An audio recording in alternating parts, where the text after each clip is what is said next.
Hello everyone, welcome back to our classes. So students, हमने अपनी previous class में heart का इंट्रोडक्शन पढ़ा था। Heart is a hollow muscular four chambered organ. Heart क्या होता है? हार्ट एक hollow muscular four chambered organ होता है। और हार्ट कहाँ पर प्रेजेंट होता है? थोरैसिक कैविटी में, मीडियस्टेनियम में प्रेजेंट होता है। ठीक है। और हार्ट को डबल पंप क्यों कहा जाता है? क्योंकि इसके टू साइड होते हैं, राइट साइड और लेफ्ट साइड। राइट साइड में पल्मोनरी सर्कुलेशन चलता है और लेफ्ट साइड में सिस्टमिक सर्कुलेशन चलता है। ठीक है, ये हमने इसमें डिस्कस किया था। और फिर इसकी पोजीशन भी हमने डिस्कस की थी कि हार्ट की क्या पोजीशन होती है ना। ये सब हमने इसमें डिस्कस किया था। सो अगर हम बात करें कि हार्ट कहाँ पर लोकेटेड होता है, तो हार्ट थोरैसिक कैविटी के अंदर मीडिया स्टेनियम में प्रेजेंट होता है। ये दो लंग्स के बीच में होता है और approximately to third left side में प्रेजेंट होता है, वन थर्ड राइट साइड में प्रेजेंट होता है। ठीक है। सो ये पॉइंट्स तो हमने पढ़ लिया था। ठीक है। अब इसमें एक और चीज़ जानना ज़रूरी है कि हार्ट सीधा स्टैंड नहीं होता। ठीक है, हार्ट सीधा खड़ा नहीं होता है। हार्ट चेस्ट के अंदर बिल्कुल सीधा खड़ा नहीं है, वर्टिकल पोजीशन में नहीं होता। ठीक है, हार्ट थोड़ा ऑब्लिकली प्लेस्ड होता है, यानी एक एंगल पर प्लेस्ड होता है। ये कैसे प्लेस्ड होता है? ऑब्लिकली प्लेस्ड होता है। ठीक है, तो अब हम इसका ओरिएंटेशन पढ़ेंगे। Orientation of heart. ठीक है, heart is not vertically placed, it lies obliquely in thorax. Heart कैसा है? वर्टिकली प्लेस्ड नहीं है, ये लाइज मीन्स ओब्लिकली प्रेजेंट होता है थोरैक्स के अंदर। मतलब अगर हार्ट को सीधा खड़ा हुआ ऑर्गन समझेंगे तो ये बिल्कुल भी गलत है। ठीक है, बिल्कुल भी करेक्ट नहीं है। हार्ट का एक अपर ब्रॉड पोर्शन होता है जिसे हम बेस कहते हैं। क्या कहते हैं? जिसे हम बेस कहते हैं। और लोअर पोर्शन, पॉइंटेड पोर्शन जो होता है उसे हम अपेक्स कहते हैं। ठीक है, इसे हम क्या कहते हैं? फिर अपेक्स कहते हैं।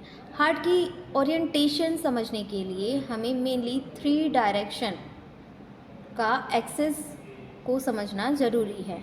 फर्स्ट है हमारा बेस, सेकंड है हमारा अपेक्स, थर्ड है हमारा border, right border slightly forward वाला।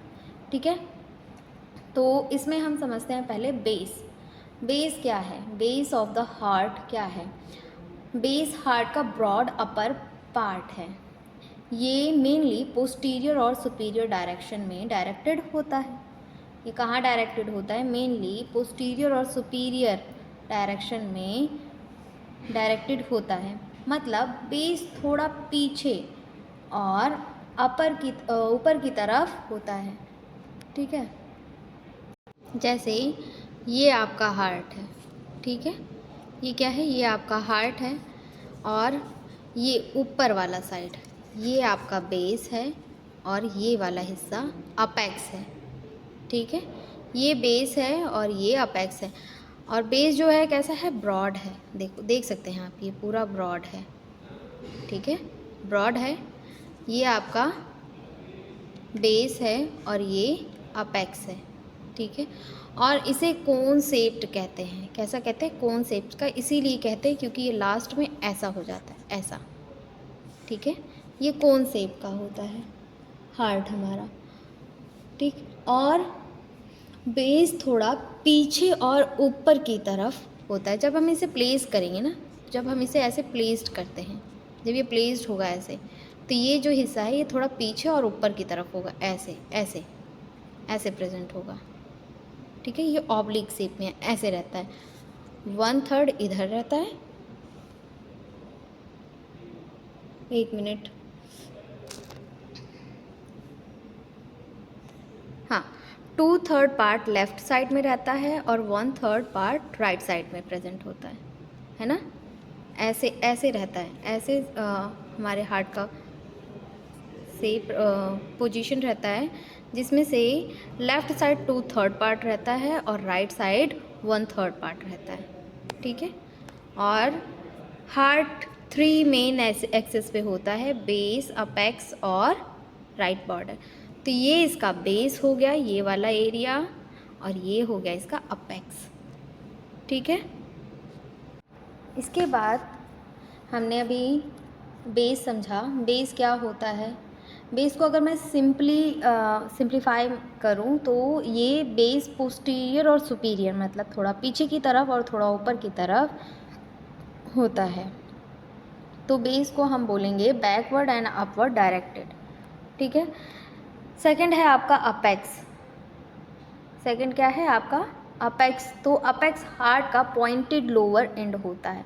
क्या होता है? पॉइंटेड लोअर एंड होता है।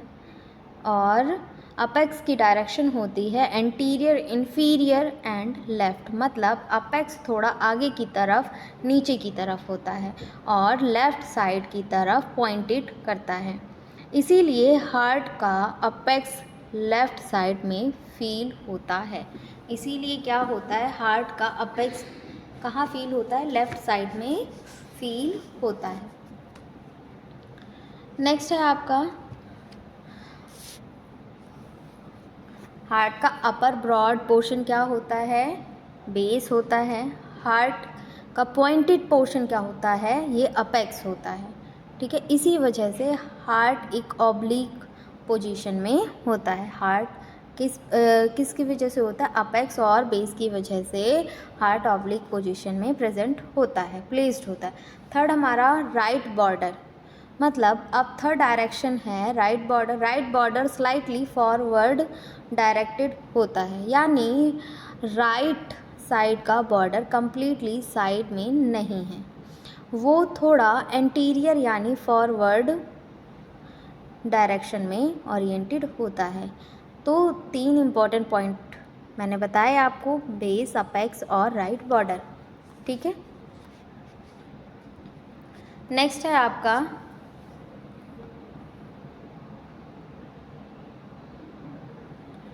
जैसे आप लोगों के पास एक क्वेश्चन आता होगा, मन में क्वेश्चन आया, why is the heart obliquely placed, है ना, ये क्वेश्चन है। तो हार्ट ऐसे एंगल पर क्यों प्लेस्ड है? क्योंकि हार्ट की एनाटॉमी और उसके सराउंडिंग ऑर्गन की अरेंजमेंट की वजह से हार्ट चेस्ट में एक ऑब्लिक पोजीशन मेंटेन करता है। ठीक है, इस ऑब्लिकिटी का एक इम्पॉर्टेंट रिज़ल्ट है, ये है कि हार्ट के राइट और लेफ़्ट चैम्बर की पोजीशन सेम नहीं होती। ठीक है, हार्ट के राइट और लेफ़्ट चैम्बर की पोजीशन सेम नहीं होती। ठीक है, नेक्स्ट आपका आता है अब the right chamber are more interior. ठीक है, राइट एंड लेफ़्ट चैम्बर की बात करते हैं यहाँ पे। राइट और left chamber are more anterior और पोस्टीरियर, मतलब पहला आता है एंटीरियर का। ठीक है, तो इसमें क्या है, left chamber are more posterior. So इसमें आपको बताया गया है हार्ट एक राइट साइडेड चैम्बर है। क्या है? हार्ट एक राइट साइडेड चैम्बर्स। तो स्पेशली राइट एट्रियम और राइट वेंट्रिकल रिलेटिवली ज़्यादा फ्रंट साइड की तरफ पोजिशनेड होते हैं। क्या होता है? हार्ट एक राइट साइडेड चैम्बर, ठीक है, और स्पेशली राइट एट्रियम और राइट वेंट्रिकल रिलेटिवली ज़्यादा फ्रंट साइड की तरफ पोजीशन होते हैं। ठीक है, while left sided chamber relatively back side में। देखो, जो हमारे राइट साइड के चैम्बर है वो फ्रंट साइड में है। सिंपल मैं आपको अगर बताऊँ तो वो फ्रंट साइड में, सामने की तरफ है, तो हमें ज़्यादा दिखते हैं। और जो हमारे लेफ़्ट साइड के चैम्बर्स हैं रिलेटिवली वो बैक साइड में हैं, यानी पोस्टीरियरली प्लेस्ड होते हैं। तो अगर हम हार्ट को फ्रंट से देख रहे हैं, अगर हम हार्ट को फ्रंट से देख रहे हैं तो हमें मेनली राइट साइडेड स्ट्रक्चर का कंट्रीब्यूशन एंटीरियर एस्पेक्ट पर ज़्यादा दिखता है। ठीक है, ये ओरिएंटेशन हार्ट की सरफेस एनाटॉमी को अंडरस्टैंड करने में हेल्प करता है। ठीक है, नेक्स्ट आता है आपका boundaries and relations. Boundaries and relations, तो इसमें क्या दिया हुआ है, यहाँ हम देखेंगे कि हार्ट के आसपास कौन कौन से स्ट्रक्चर्स प्रेजेंट हैं। हार्ट के आसपास कौन कौन से स्ट्रक्चर्स प्रेजेंट हैं, तो ये 5 डायरेक्शंस में समझते हैं इसको। पहला है एंटीरियर, पोस्टीरियर, ठीक है, इंफीरियर, लेटरल और सुपीरियर रिलेशंस। तो स्टार्ट करते हैं। पहला मेरा है इंटीरियर, ठीक है। एंटीरियर रिलेशन, जिसको स्टर्नोकोस्टल रिलेशन भी कहते हैं, ठीक है। इसमें क्या होता है, हार्ट की एंटीरियर सरफेस को स्टर्नोकोस्टल सरफेस भी कहा जाता है। स्टर्नो मीन्स स्टर्नम और कोस्टल मीन्स रिब्स से रिलेटेड है, ठीक है, स्टर्नोकोस्टल रिलेशन। तो स्टर्नोकोस्टल रिलेशन का मतलब है हार्ट का रिलेशन स्टर्नम और रिब्स के साथ होता है, ठीक है। एंटीरियरली रिलेटेड स्ट्रक्चर्स हार्ट के एंटीरियर साइड में mainly sternum, ribs, costal cartilage present होते हैं। सबसे पहले स्टर्नम की बात करते हैं। तो स्टर्नम चेस्ट के फ्रंट में प्रेजेंट फ्लैट बोन है। स्टर्नम क्या है, स्टर्नम चेस्ट के फ्रंट में प्रेजेंट फ्लैट बोन है, जिसे हम कॉमनली ब्रेस्ट बोन भी कहते हैं। क्या कहते हैं, जिसे हम कॉमनली ब्रेस्ट बोन भी कहते हैं। नेक्स्ट है आपका रिब्स 2 to 6। हार्ट का एंटीरियर रिलेशन अप्रॉक्सीमेटली सेकंड से सिक्स्थ रिब के रीजन के साथ डिस्क्राइब किया जाता है और रिब के एंटीरियर एंड्स पर कोस्टल कार्टिलेज प्रेजेंट होते हैं। तो एंटीरियर रिलेशन का सिंपल सीक्वेंस क्या है, स्टर्नम और रिब्स कितनी होती हैं, 2 to 6 इन्वॉल्व होती हैं और कोस्टल कार्टिलेज होते हैं, इनसे इनका हार्ट का रिलेशन होता है। अगर आपसे कोई पूछे कि हार्ट का एंटीरियर स्टर्नोकोस्टल रिलेशन क्या है, तो ये 3 स्ट्रक्चर मेंशन कर दीजिएगा आप लोग, ठीक है। कौन से, स्टर्नम और रिब्स और कोस्टल कार्टिलेज। अगर आपसे कोई स्टर्नोकोस्टल में हार्ट का रिलेशन पूछे तो आप ये 3 एंटीरियर स्टर्नोकोस्टल रिलेशन बता दीजिएगा, स्ट्रक्चर्स बता दीजिएगा, स्टर्नम, रिब्स और कोस्टल कार्टिलेज, सिंपल। नेक्स्ट आता है आपका पोस्टीरियर रिलेशन। पोस्टीरियर रिलेशन का मतलब है बैक साइड। हार्ट का पोस्टीरियर एस्पेक्ट मेनली उसके बेस के रीजन से रिलेटेड होता है, ठीक है। अब ये 4 सेक्शन में डिवाइडेड है, ठीक है। ईसोफेगस, डिसेंडिंग थोरैसिक एओर्टा और वर्टिब्रल बॉडीज़ और थोरैसिक डक्ट, ठीक है। ईसोफेगस, सबसे पहले ईसोफेगस की बात करते हैं। तो ईसोफेगस फूड पाइप है। क्या है ये एक फूड पाइप है। ये माउथ और फेरिंग्स से फूड को स्टमक तक ले जाती है। ईसोफेगस का काम क्या होता है, माउथ से फूड को स्टमक तक ले जाने का काम करती है। और हार्ट के पोस्टीरियर साइड में ईसोफेगस का इम्पॉर्टेंट रिलेशन होता है। अब हार्ट से इसका क्या रिलेशन है, हार्ट के पोस्टीरियर साइड में इसका क्या है, इम्पॉर्टेंट रिलेशन होता है। नेक्स्ट है, इसीलिए हार्ट और ईसोफेगस को एनाटॉमिकली पॉइंट ऑफ व्यू से क्लोजली रिलेटेड स्ट्रक्चर्स माना जाता है, ठीक है।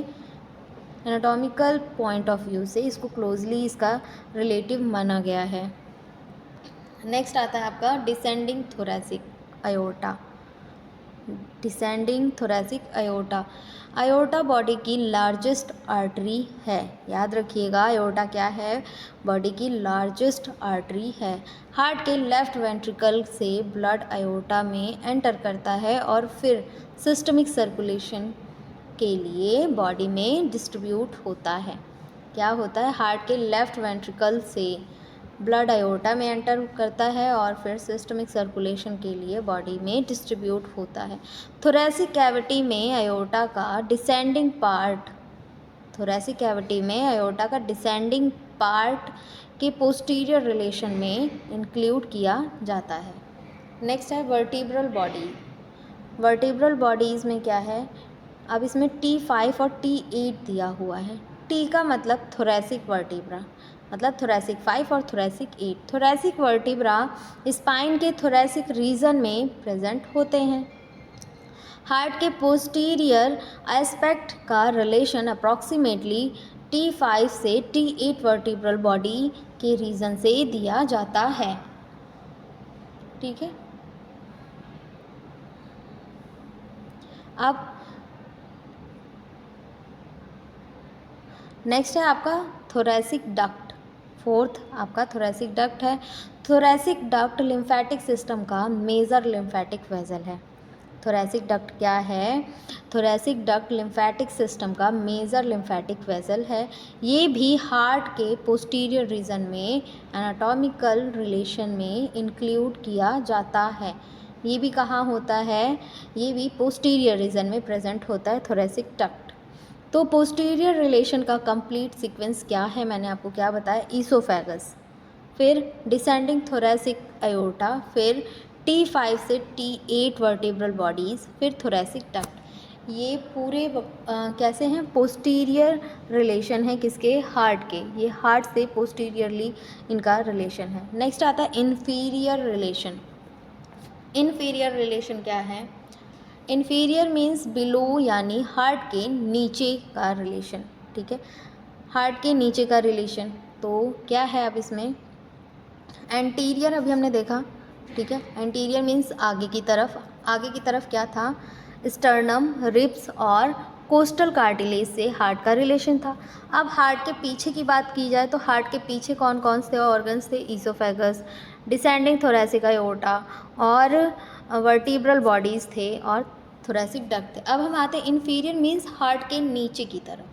हार्ट के नीचे की तरफ डायफ्राम और left lobe of liver via diaphragm, मतलब सबसे इम्पॉर्टेंट स्ट्रक्चर है ये डायफ्राम। डायफ्राम एक डोम शेप्ड मस्कुलर स्ट्रक्चर है। थोरेसिक कैविटी को एब्डोमिनल कैविटी से सेपरेट करता है। ये क्या करता है? थोरेसिक कैविटी को एब्डोमिनल कैविटी से सेपरेट करता है। हार्ट डायरेक्टली एब्डोमिनल ऑर्गन के ऊपर नहीं बैठा है। ठीक है, हार्ट कहाँ बैठा हुआ है? हार्ट डायरेक्टली एब्डोमिनल कैविटी के एब्डोमिनल ऑर्गन के ऊपर नहीं बैठा है। हार्ट के नीचे डायफ्राम प्रेजेंट होता है। हार्ट के नीचे क्या प्रेजेंट है? हार्ट के नीचे डायफ्राम प्रेजेंट है और हार्ट डायफ्राम के पास प्रेजेंट है, मतलब डायफ्राम के ऊपर बैठा हुआ है। नेक्स्ट है आपका, अगर मैं इसे सिंपल लाइन में आपको बताऊं तो inferior relation diaphragm left lobe of liver via diaphragm. ये पॉइंट आपके लिए बहुत सिंपल है, आप लोगों को याद करने में भी बहुत इजी होगा। नेक्स्ट है आपका लेटरल रिलेशन। लेटरल रिलेशन में क्या है? ये लेटरल मीन्स साइड। हार्ट के दोनों साइड पर लंग्स प्रेजेंट होते हैं। हार्ट के दोनों साइड में क्या होते हैं? लंग्स प्रेजेंट होते हैं। राइट लंग एंड प्लूरा, और लेफ्ट साइड पर लेफ्ट लंग एंड प्लूरा। ठीक है, राइट साइड में राइट लंग प्रेजेंट होता है और लेफ्ट साइड में लेफ्ट लंग प्रेजेंट होता है। यहाँ प्लूरा को भी मेंशन करना इम्पोर्टेंट है क्योंकि लंग्स प्लूरल कवरिंग के अंदर प्रेजेंट होता है। लंग्स किसके अंदर प्रेजेंट होता है? प्लूरल कैविटी के कवरिंग के अंदर प्रेजेंट होता है, इसीलिए प्लूरा को भी हमने मेंशन किया है। ठीक है,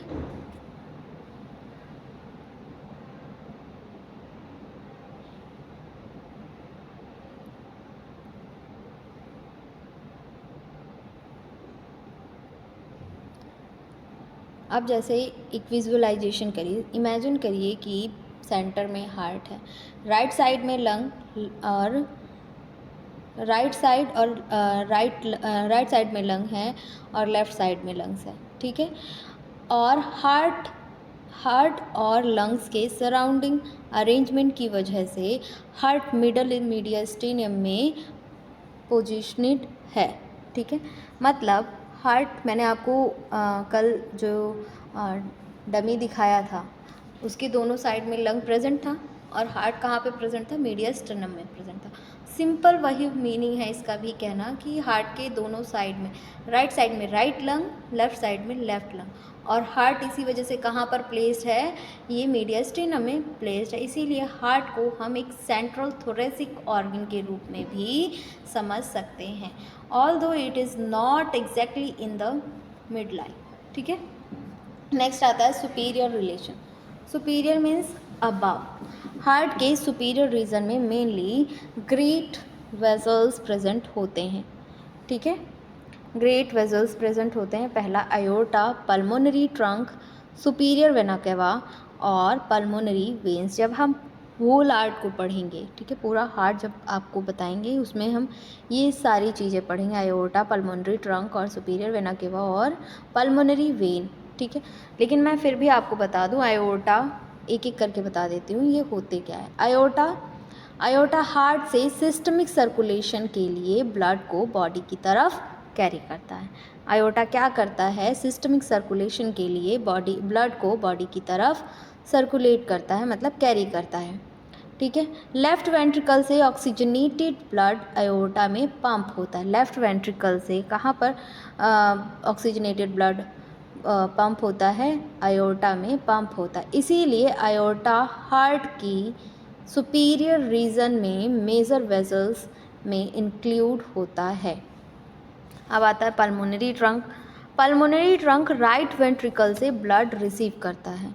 कहाँ से, राइट वेंट्रिकल से ब्लड रिसीव करता है।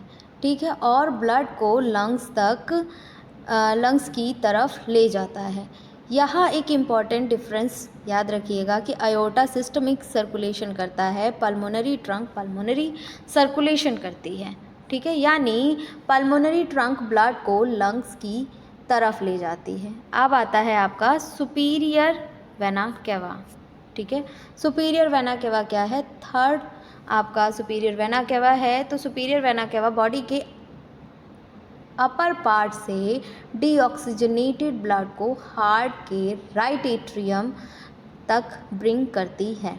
क्या करती है सुपीरियर वेना केवा, बॉडी के अपर पार्ट से डीऑक्सीजनेटेड ब्लड को हार्ट के राइट एट्रियम तक ब्रिंग करती है। इसीलिए ये भी हार्ट के सुपीरियर रीजन के मेजर वेसल्स में प्रेजेंट होती हैं, इनको काउंट किया जाता है। अब आता है पल्मोनरी वेन्स। पल्मोनरी वेन्स क्या होती हैं, पल्मोनरी वेन्स लंग्स से ऑक्सीजनेटेड ब्लड को हार्ट की लेफ्ट एट्रियम तक ब्रिंग करती हैं। यहाँ एक कॉमन कन्फ्यूज़न होगा, नॉर्मली हम आर्टरीज़ को ऑक्सीजनेटेड और वेन्स को डीऑक्सीजनेटेड ब्लड से एसोसिएटेड करते हैं, लेकिन पल्मोनरी सर्कुलेशन में एक्सेप्शन है। ठीक है, लेकिन पल्मोनरी सर्कुलेशन में एक्सेप्शन क्यों है, pulmonary artery deoxygenated blood lungs की तरफ ले जाती है और पल्मोनरी वेन ऑक्सीजनेटेड ब्लड को लंग से हार्ट तक ले जाती है। इसीलिए पल्मोनरी वेन का रिलेशन हार्ट के सुपीरियर रीजन के ग्रेट वेसल्स में इंक्लूड किया गया है। ठीक है, आज हम अभी सिर्फ इतना ही समझते हैं, ओरिएंटेशन ही तक। ठीक है, क्योंकि छोटे छोटे टॉपिक समझेंगे तभी हमें समझ में आएगा। ठीक है, तो इसका एक बार क्विक रिवीजन कर लेते हैं। बाउंड्रीज़ का मैं बता दूं तो एंटीरियर स्टर्नम, हार्ट के एंटीरियर कौन कौन से ऑर्गन प्रेजेंट होते हैं, स्टर्नम, रिब्स और कोस्टल कार्टिलेज। क्या क्या प्रेजेंट होते हैं, स्टर्नम, रिब्स और कोस्टल कार्टिलेज। और पोस्टीरियर रिलेशन किनके साथ होता है इन हार्ट का, ईसोफेगस, डिसेंडिंग थोरैसिक आयोर्टा और वर्टिब्रल बॉडी और थोरैसिक डक्ट की तरफ। ठीक है, और इन्फीरियर रिलेशन डायफ्राम और left lobe of liver via diaphragm. ठीक है, नेक्स्ट लेटरल रिलेशन, तो lateral relation right lungs and left lung और प्लूरा के साथ होता है। ठीक है, नेक्स्ट है सुपीरियर रिलेशन। सुपीरियर रिलेशन में कौन कौन सी वेजल्स होती हैं? इसमें ग्रेट वेजल्स होती हैं, आयोर्टा, पल्मोनरी ट्रंक और सुपीरियर वेना केवा और पल्मोनरी वेन्स होती हैं इसमें, ठीक है। तो ये था हमारा थोड़ा बाउंड्रीज, मतलब रिलेशन क्या था हार्ट के साथ इन ऑर्गन्स का, boundaries and relation of heart, ठीक है। नेक्स्ट हमारा टॉपिक है सरफेस एनाटॉमी। सरफेस एनाटॉमी है हमारा, ठीक है। सरफेस एनाटॉमी में क्या है? सरफेस एनाटॉमी का मीनिंग है, मतलब है इंटरनल ऑर्गन या इंटरनल स्ट्रक्चर की पोजीशन को external body surface specially chest wall पर आइडेंटिफाई या मार्क करना।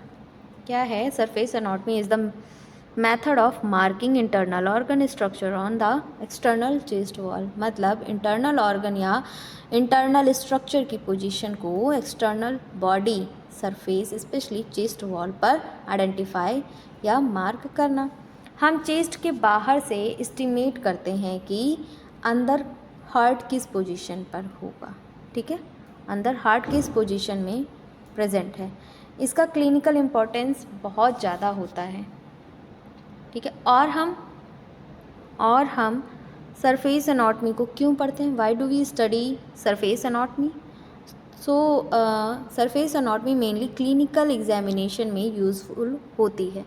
डॉक्टर या हेल्थ केयर प्रोफेशनल जब पेशेंट का एग्जामिनेशन करते हैं, ठीक है, जब पेशेंट को एग्जामिन करते हैं तो उससे पता होना चाहिए, ठीक है, डॉक्टर को या फिर प्रोफेशनल हेल्थ केयर को पता होना चाहिए कि हार्ट के अप्रॉक्सीमेटली चेस्ट के किस एरिया में प्रेजेंट है, ठीक है, चेस्ट के किस एरिया में प्रेजेंट है। फॉर एग्ज़ाम्पल जैसे हार्ट के डिफरेंट एरिया को अस्कल्टेट करने के लिए स्पेसिफिक चेस्ट लोकेशन यूज़ की जाती है। इसी तरह कार्डियक एग्जामिनेशन में चेस्ट वॉल पर हार्ट के एनाटॉमिकल लैंडमार्क्स को समझना इम्पॉर्टेंट होता है। तो सरफेस एनाटॉमी हमें इंटरनल हार्ट स्ट्रक्चर को एक्सटर्नल चेस्ट वॉल से कोरिलेट करने में हेल्प करती है। इसीलिए हमें surface anatomy of the heart पढ़ना ज़रूरी है, ठीक है। इतना समझ में आया क्यों हमें पढ़ना चाहिए? Why do we study surface anatomy? क्योंकि हमें बाहर से भी पता चले कि हमारा हार्ट कहाँ पर लोकेटेड है, डॉक्टर और हेल्थ केयर प्रोफेशनल आइडेंटिफाई कर सकें कि किस जगह पे कौन सा ऑर्गन प्रेजेंट है। अगर हार्ट की बात करें तो हार्ट किस पोजीशन में है, ठीक है, कहाँ पर लोकेटेड है, ये उन्हें बाहर से भी पता चल सके, ठीक है। सो क्लास, आज हम क्लास यहीं पर ही एंड करते हैं। इतना ही अभी हम लोगों के लिए काफ़ी है। आज हमने इसमें ओरिएंटेशन ऑफ द हार्ट पढ़ा, इसके बेस और अपेक्स और राइट बॉर्डर पढ़े, ठीक है, और फिर इसके बाद इसकी बाउंड्रीज़ एंड रिलेशंस पढ़े, ठीक है। सो आज क्लास हम लोग यहीं पर एंड करते हैं। और एंड करने से पहले एक नोटिस है आप लोगों के लिए, अगर आप लोग अपना मेडिकल स्टोर चला रहे हैं और उसे फार्मा क्लिनिक में चेंज करना चाहते हैं तो आपके लिए बेस्ट है टेलीमेडिसिन कोर्स। इसमें आपको बताया जाएगा कि कैसे आप अपने मेडिकल स्टोर को कॉरपोरेट मेडिकल स्टोर से बेहतर कर सकते हैं और एक हेल्थ केयर का इकोसिस्टम डेवलपमेंट कर सकते हैं,